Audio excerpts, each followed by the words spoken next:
Uno stanziamento di ulteriori 8 milioni di euro approvati dalla Giunta regionale per mettere gambe al progetto di realizzazione della trasversale sarda, 160 km di infrastruttura stradale che collegherà Oristano a Tortolì e che, secondo la regione, garantirà ai sardi una mobilità in sicurezza e inciderà anche in termini di contrasto al fenomeno dello spopolamento delle zone interne.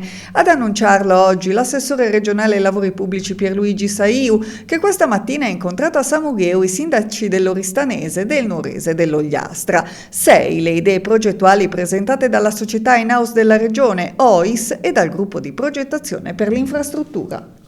L'incontro di oggi serve a condividere insieme ai sindaci e alle amministrazioni locali le alternative progettuali rispetto al nuovo tracciato della trasversale sarda. Andiamo avanti con la progettazione. Intanto si ragiona su un intervento unico, complessivo, quindi non più frammentato come in passato, e si valutano 6 alternative progettuali. Quella più efficiente è stata sottoposta all'attenzione dei sindaci affinché appunto la decisione così importante per territori e comunità della Sardegna sia assunta in forma condivisa. Il tracciato si estenderà per 160 km e il costo complessivo dell'opera è stimato in 2 miliardi di euro.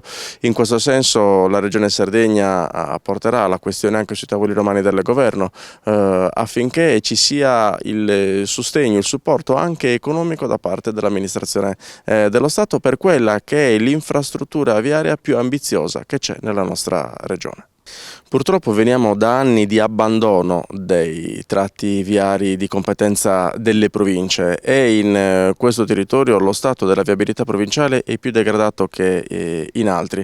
Ho incontrato i rappresentanti del comitato insieme ai sindaci, convocherò un incontro in assessorato per definire un piano d'azione che consenta con nuove risorse di prevedere interventi urgenti di messa in sicurezza.